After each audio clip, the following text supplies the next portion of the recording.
Alright, so happy Valentine's Day. Okay, this week Valentine's Day, okay? Do you have a plan for Valentine's Day? Okay, I'm good to see that Peter Kyung came for his Valentine, his mom. Not yet he's engaged, okay? And also, Jerry Park changed his status in the Facebook. He was a single but not married. He's married right now. So there are two theories, okay? He was married to his car or married to his Jesus, okay? So maybe Jesus is better. Right? So I have a plan for Valentine also, right? So I'm taking my wife to a conference away from you guys. So don't call me, okay? But anyway, we'll do some studies, Bible studies there, okay? All right, so Psalm 51. The title is Open My Lips, Lord, okay? Let's pray. Heavenly Father, help us to open our lips to praise you today. And we have many things happened last week, and many things are bothering us. Please help us to grant us your spirit to listen to you. Grant us grace. I pray in Jesus' name. Amen. Amen. Okay. Okay, Psalm 51. This is very, very famous psalm, okay?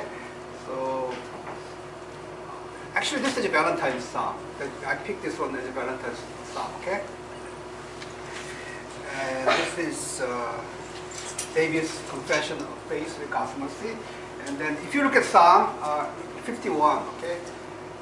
Psalms, the author give you the indicator what the psalm is about, okay? So if you look at Psalm 51, you should read it's for the what? For the director of music, right? So this is a worship song. So this is for Mike, Laura, and then Kevin, and the director of music. So this is a praise song. It tells you what psalm is, okay? So we are not that smart, so we can say, hey, this is a praise song, okay? And the second word, what it says, is of who's the author. Some psalms we don't know who wrote this psalm, okay? But this one is very clearly David, okay? David, you know David, right? So this is a very handsome guy psalm, okay? David. And then in the title of psalm is this, okay? What's the title of the psalm? Okay, when the prophet Nathan came to him after David had committed adultery with Bathsheba. Okay, so this one points out to what? David's greatest failure. So, when is the last time you really failed and wrote a song to God? Anybody? You just completely mess up. Beyond. Like you. That's what David wrote a song to God. Okay? So let's look at how we can write a song to God, and then how we can see what David said. Okay? So since David said about point out Nathan, right? Nathan, and there are many people that David, Bathsheba, and Nathan, and so let's go back to. Why don't we go back to the source? Okay. So this is a pointer. So as soon as you hear that thing, then you go back to the original Bible, and then the best way to go to the Bible is 2 Samuel chapter 11 and verse 12. Okay. And then if you look at 2 Samuel chapter 11, 12, there's a story. Okay, David, I think David became a graduate student or something like that. So like every time I read this psalm, David became a graduate student. So one day he got up. What time he got up? Right? No, he got up about evening time. Like it's a very typical graduate student's time scale. And then we can emphasize he got up like 6 p.m. And I don't know what he did the night before. Maybe he studied hard, stayed all night, and then stay in the lab, and he did like some experiments. Or, I don't know, maybe he went out, drink, or something, I don't know. But he got up at 6 a.m. and then he had incredible headache. And then he got up, and then he wants some fresh air, okay? So he went to the roof of the Roger, some building, like the engineering building. And then he went top of the roof. And then, and he want to enjoy this gentle breeze coming, okay? And his headache is going, getting better, okay? And then he look at it. And then, he found Bathsheba. What a name, Bathsheba, okay? Bathsheba was taking bath, okay?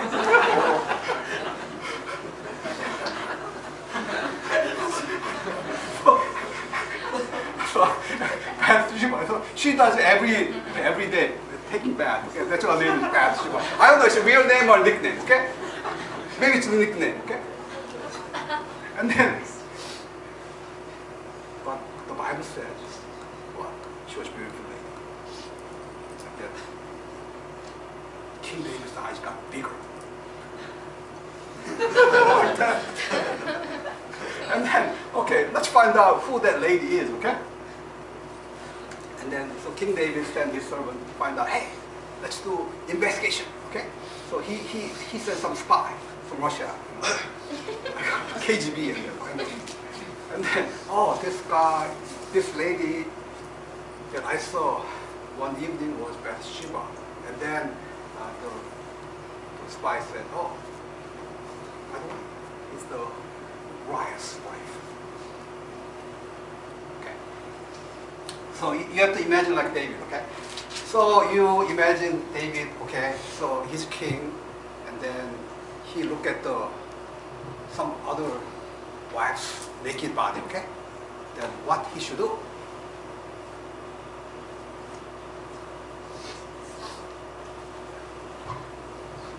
Then he should call Uriah, okay? Send a note to him, email to him, okay? Hey, I saw your wife taking bath every evening, okay? Tell her to do it inside, okay?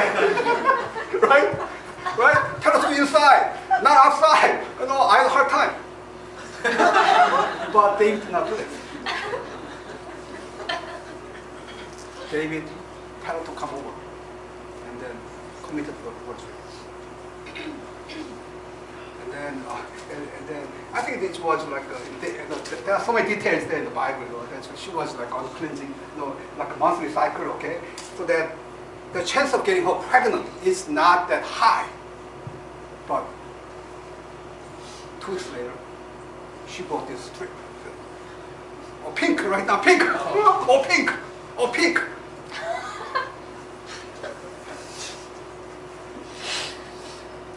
And then, what did David do? David is known as what? Who? A man after God's own heart. David should. The proper way is to confess his sins before God, right? And then David went up to the roof again, and then he wanted to cool down his bed. And then, let's think about this thing, okay? And I have this Uriah, and I slept Uriah's wife, I slept with her, and she became pregnant. At that time, abortion was not an option. There's no surgeon. Abortion was not invented, okay? And they said, okay, let's consider this, okay? And then he had his plan. So what was his plan? He said, Uriah was, where is Uriah? He was fighting, okay? Risking his life. And then, so let's call back Uriah, okay? And then David called Uriah back. And then tell Uriah, you are doing a good job. And then you stay here one day. And then David thought, hey, that guy will sleep his wife. And then when their baby comes, they say, oh, then Uriah said, that's my baby. And what did Uriah do? He's a soldier, faithful soldier. And he was a man of heart. And then he's said, everybody's fighting, okay? Why should I go to my wife and lie down with my wife? Rather, I just sleep outside as everybody else. Wow, such a nice guy, right? And then, so David's plan did not work it out. So next time, David said, hey, come here. And then he had like a karaoke party, okay? He went to Norebang or something. And then we drank a lot and then sent it back. And then what the Uriah did not go back. He stayed. So David's initial plan failed. And David said, okay, this guy is difficult to crack. And then he sent his letter to one of his commanders. He said, okay, this is what you have to do. Put Uriah to the front line. And then when the fight is the fiercest, you pull out. And then he'll be killed. And then what David did was not just send his messenger to him, but David gave a letter to Uriah. And then Uriah has to carry that letter, his death sentence letter, to one of his commanders, and then he got killed.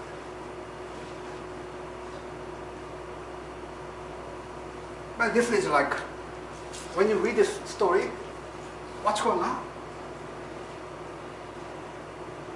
David committed adultery. Not only committed, he tried to conceal his adultery, and baby came out, and he killed one of the most loyal servants. Not just anybody, okay? This guy is a soldier, okay? And then David thought he got away with it. He was so happy. And then Uriah got killed, and after they had 40 days of separation, and then Bathsheba became David's wife, and then they had a baby.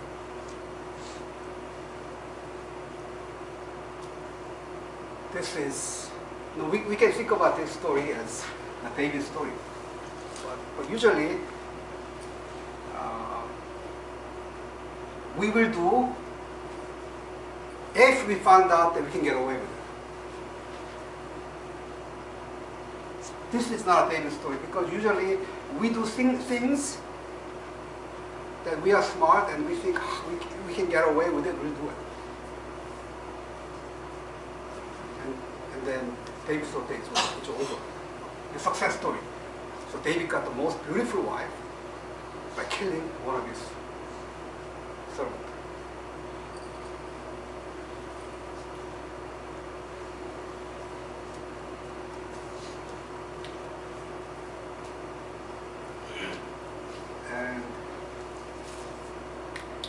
I put down the Lord in parentheses because we forget that the life is about me, beautiful lady, and then the guy who you have to kill.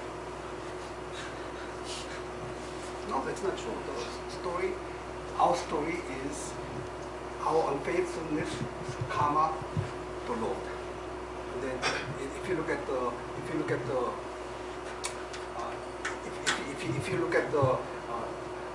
2 Samuel chapter 11, and then the author comments like this: the thing that David did displeased the Lord.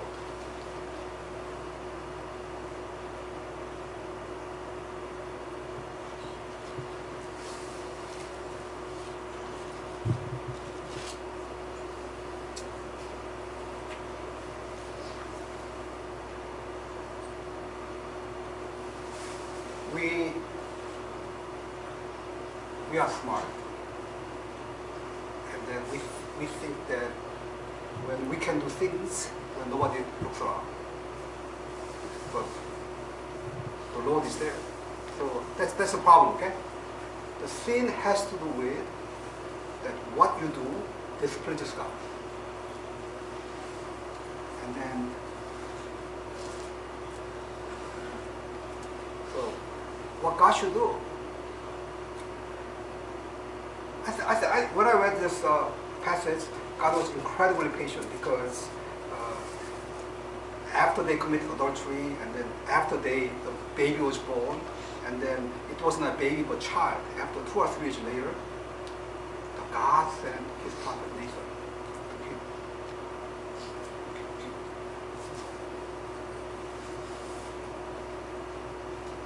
Sooner or later, God is going to send one of servants to you. God does not ignore you, but He pursues you. And one day, the Lord came to Nathan. Oh, tell my servant what you did displeased me. I hate to be Nathan, okay? I hate to be Nathan. Because David just killed one of his best friends. And Nathan has to go to David. What is the chance of getting killed? That's what the prophet does. And then Nathan goes to David and trembling because his life is on the line. And then he tells the story to David. Oh, David, I met one guy, and there's a really, really rich guy. He had like 5 cars. 5 cars and then 27 tablets, computers, like that. and then one day, his friend was writing a paper. Well, actually, let's go back to the original story. That's much fun. Original story was that this guy had 3,000 sheep. Okay, and this one guy, poor guy, living next door, had one sheep. It's ewe lamb. Ewe lamb is a female. And then he just had one. And then, that sheep become like your daughter. She hugged her and then slept with her and then, ate with her. And then one day, the guy's friend came. The rich guy had a chance to have a big party. And then instead of killing his own, one of the 2,000 sheep, he took the little guy's, the poor guy's ewe lamb, and killed him and ate together. And then, when David heard about that story, and David got really, really upset, and he said, as long as the Lord lives, this guy must die. I'll kill him right now. He's so upset. And then Nathan says, you are the man. You are the man. You killed one of your best friends, and you took away your best friend's wife. You are the man.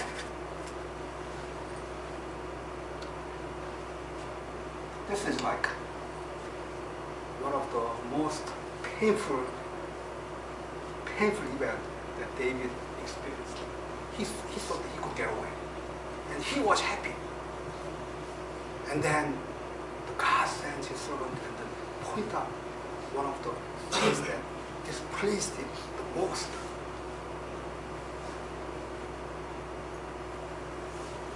In that situation, what will you do?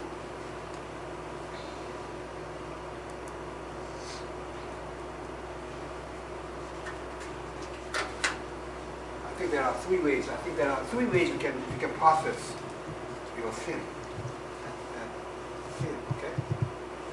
The first way is to try to conceal. So David tried to conceal his sin, and what happened? Adultery became murder. Right? I think that's not the good way. You try to conceal, then you lie one time, and then you lie, and then everything, just whole world collapses. That's one way you can process it, okay? And another way is to ignore and forget. So David tried to ignore it, okay? He pretended nothing happened. His conscience becomes so numb that he just forget it. He forgot about it. And then he just took his wife, Uriah's wife, and then they tried to live happily ever after, like a Hollywood story, okay? Happily ever lived over, okay? I got my prize, and then I'm happy, okay? But I want to think about the biblical way, how to process your sin. How do you process it? How to process guilt of bloodshed? How to leave yourself, looking at your wife or your friends or somebody you did wrong, and how to process it. So this is how David processes. David processes his sin, right? So this psalm is David's how he processes it. Okay? How to process sin is very difficult. Okay? And then he opened his lips, and in verse 15 it says, "Open my lips, Lord, that my mouth will declare your praise."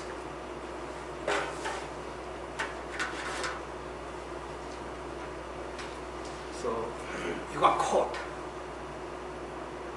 and then our natural reaction is you be quiet. You try your best to do some damage control, and you try to say, "I have done nothing wrong."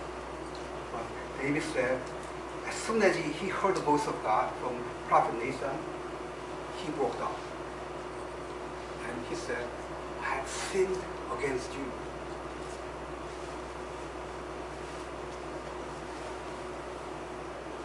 So I think I learned the great thing about David is how he processes it. And where is this confidence comes from, okay? It's very unnatural reaction. Whatever you make a mistake, you stop and you try to hide yourself and close the door and turn off your phone, and then you don't want to talk to anybody, okay? And then you say, "Leave me alone, leave me alone, I'll process it, and then I'll call you when I'm ready." But that time never comes. Try that, okay? And then you become antisocial.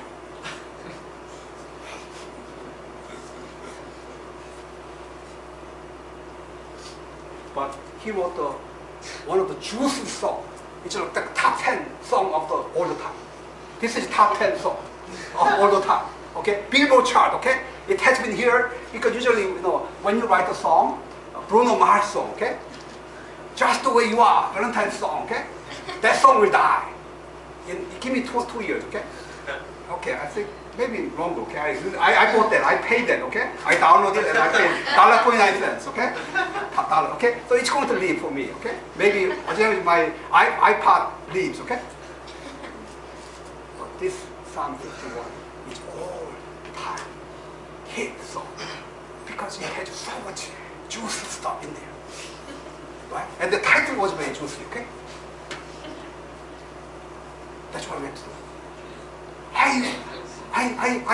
I encourage you to confess and ask God to open your lips and praise God. That's what you do. And then why he wrote this song? Because try to brag about his sin? No. He said in verse 13. Then I will teach transgressors your ways, so that sinners will come back to you. He wrote this song so that sinners can come back to God. And he prayed, "Open my lips. Do not try to hide myself and then pretend I'm good." He said, verse 1, "Have mercy on me, O God, according to your unfailing love. According to your great compassion, blot out my transgressions." The process of your healing comes, first of all, you have to know who you are. You are the man. It's very difficult to process it. You are the man. And then you come out to God. And then you cling to what? Your good look, your degree, your car, your wife.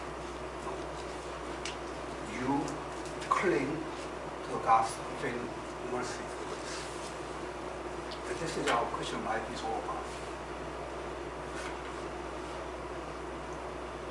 Don't ever try to consider yourself, okay? Otherwise your face will break out and you'll have a stomach upset ache, and then because and then your body will tell you something's not right. And then you have ulcers, and then you pretend you're happy, but you're not happy because you have to process and you have to feel clean. You cannot live yourself like, that I'm okay, even though you're sick.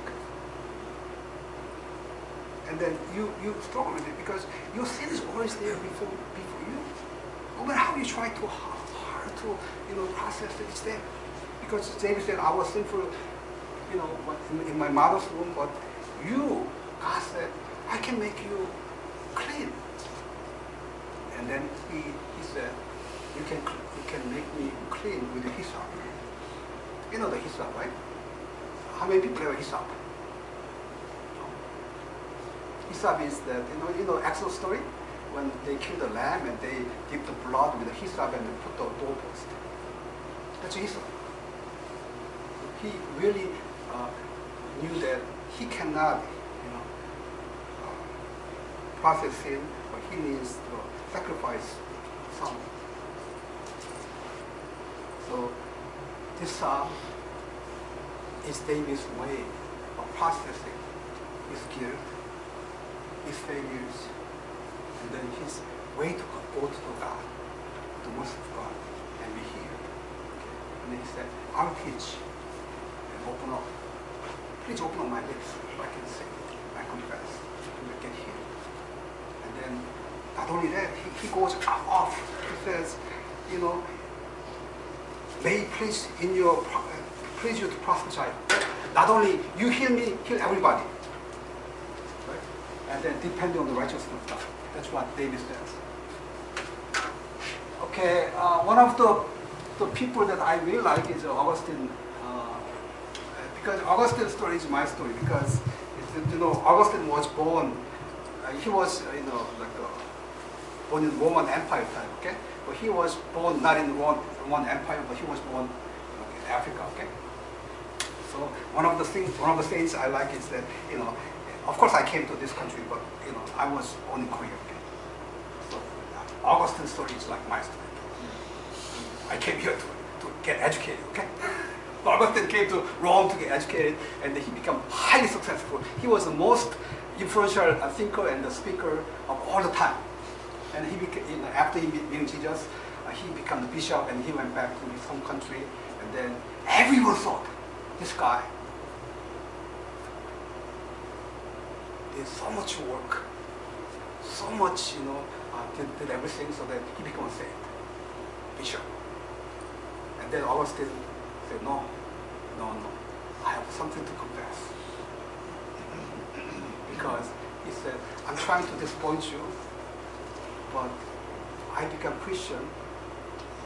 Of course, he said that I became Christian because there are five things. He attributes the five things about the Christian. Okay, first thing is that his crazy mother followed him around. Okay, until he got converted. Okay, right. So mother cried, and then mother, bothered him a lot, and every time he tried to go off track, and mother would say, no, mother cow or something. Okay? Persistent, mother. Okay, mother. And then he talked about education. I got the education, highest education I can get. So I went to college, and then my parents spent so much money on me, so I got educated. Okay, and then he went to Milan. He met the Bible teacher, Ambrose, and he had a few friends that